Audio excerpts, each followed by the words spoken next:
Hey everybody, and welcome to Perspective. This is a new indie game recently released by the good people at DigiPen, the gaming institution. This was made by a gentleman called Wittershins and his little team. They worked really hard on this, and boy does it show. We're going to start up a new game here. And yeah. Start game. This is a little weird. Oh, actually, let me turn down the sound a little. That's a little better. Okay. Resume game. Alright, so we're going to move around with WASD, space to jump, basic control setup. We want to get to this thing right here. And this is showing you just the basic mechanics. You walk on blue stuff. If you hit orange, you die. So you gotta jump over that. There we go. And hit that. Pretty basic gameplay. It's going to get a lot more challenging later on, I assure you. We're not using the mouse quite yet. Whoa! What is this shenanigans? As you can see, the name of the game is Perspective because the perspective does shift. We're gonna left click here. And suddenly, we're moving around in the third dimension. So, this game is all about perspective, as the name would imply. We can walk around through here, do all this kind of stuff. It's great. Now, when this guy is orange, we can't click. We can't. There we go. All right, now, when he's blue, we can click to enter this frame mode. Moving the mouse no longer moves the screen, but we can control this guy. Left click again, and suddenly we're controlling ourselves. Alright, so now, if I click here, can't make the jump. But if I shift just slightly over here, haha, easy as pie. You can see shifting your perspective in the game is the key to making impossible roads easy to traverse. Now, as you can see, we're kind of blocked off here by this kind of like garage door sort of thing. This is a level. We're going to have to defeat all of these. Now, I'm probably only going to do the first few levels in this game for the first episode here. And we're going to press E to enter the level. But, yeah, this is a really great game, and it becomes a total mindfuck at the end. You guys are going to love it, I'm sure. Alright, so first thing we're going to do here is there. That seems like a pretty good avenue. And one thing you'll notice, actually, this took me a while to figure out, but if you listen closely, listen to the music right now. It's just pretty much synth, right? But when I enter this guy's perspective, now suddenly we get that kind of like banging bass line. Yeah. And then back to full synth. Back to bass line. Whenever we're moving this guy around. I really like how they managed to incorporate every aspect of their design into the gameplay here. And as you can see, beating that level unlocks this area. Alright, so, you know, this originally lit up to here, then when we beat this line lit up heading to the door.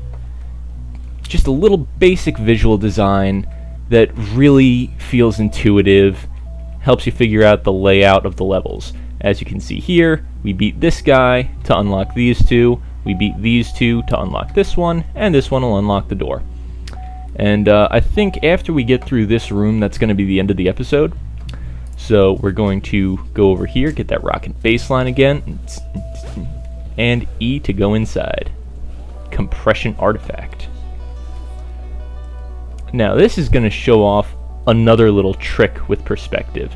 As you'll notice, the farther back I go, the bigger my guy gets. He always stays the same size on your screen, but moving around changes his size with respect to the world. So, now he's small enough to traverse this corridor, but if we move back Ho ho, suddenly he's in the orange. Alright, so we shrink him down again by getting closer. Oh. Alright. Actually, yeah, he can just cross that gap, no problem. Alright, we're going to bring him over to the edge. And... ooh, this is full of... hold on 1 sec. Sorry about that. Every time I record, geez. Oh, okay, I see what we're going to do now.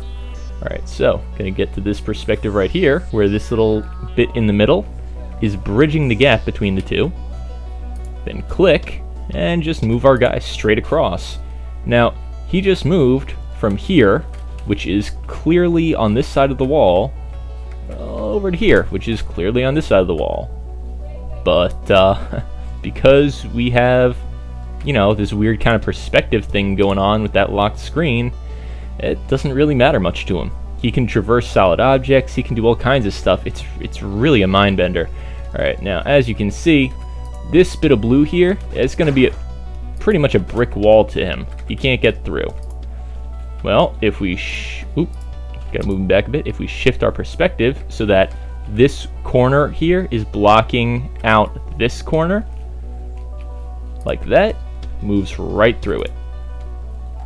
Alright, and this hallway, now to us, this hallway is far as balls. I'm not going all the way down there. You know, that would take us at least like a minute to get all the way to the end of. This guy goes across the whole thing in like 2 seconds. It's cool. Then jump, and we're out. As you can see, this game really kind of messes with your head a bit. The shift from first-person perspective, moving around, to the third-person controlling this guy, isn't so jarring. It's actually pretty intuitive. And, you know, big ups to the game designers for this. You know, those guys at DigiPen really do good work. But I gotta say, moving around corners like that, especially crossing gaps that by all rights would mean that this guy's phasing straight through the wall, that kind of gives me a bit of a headache. But honestly, so worth it. Alright, we're gonna try the hallway here. And oh, okay. Let's see here. Alright, so this is just straight up orange. Oh, okay. So if I do this and then jump the gap... ah, alright, that was pretty easy actually. And then just traverse it like that. Yeah, that was cake. Oh, come on, guys. You can throw something harder at me than that. My brain works. And as you can see, it's only half of this is lighting up. So, we have to do the other one as well. Isolation chamber. And this is, let me just get a feel for the layout here. Alright, so this dude's got to go into this room here. Oh, which isolates him from us. I gotcha. Okay. What the hell? Can I go down here? None of the buttons, they do nothing. Why can't I go down? I want to go downstairs. I want to see what's under this place. Alright, fine. We'll play it your way, game. Alright, so we just make this guy go back here. A little further. And then, bingo. Take him out the other side. And then do the same exact thing right here. And let's get him all the way over. And then from the other side, we're going to bring him over a bit farther so that we can move there. And can we make it? Oh, just barely. Alright. And then off to the level exit. Bam. Excellent. And now that unlocks Wallflower over here. And you can see these kind of like almost, I don't want to say Grindhouse style movie posters, but it's really interesting. Each one of these is in reference to a level in the game. Like the pillar, I think that's from the next room, and the cube. The hallway we just did over here. And it's really a great design element. I think later on I saw a few videos of this game. These posters are all going to be like littering the ground, and it's all like worn down and shit. It looks really cool. Let's see here, orthographic. That was actually the first level we did, if I'm not mistaken. And then we got isolation chamber and compression artifact. This is This is the kind of game design that just makes me happy to be a gamer. And you know what this reminds me of? The Sphax texture pack for Minecraft, which I never used, but it's pretty cool looking. Alright, so we're going to go over here to Wallflower and head inside. And let's see, get a feel for the layout. Alright, alright.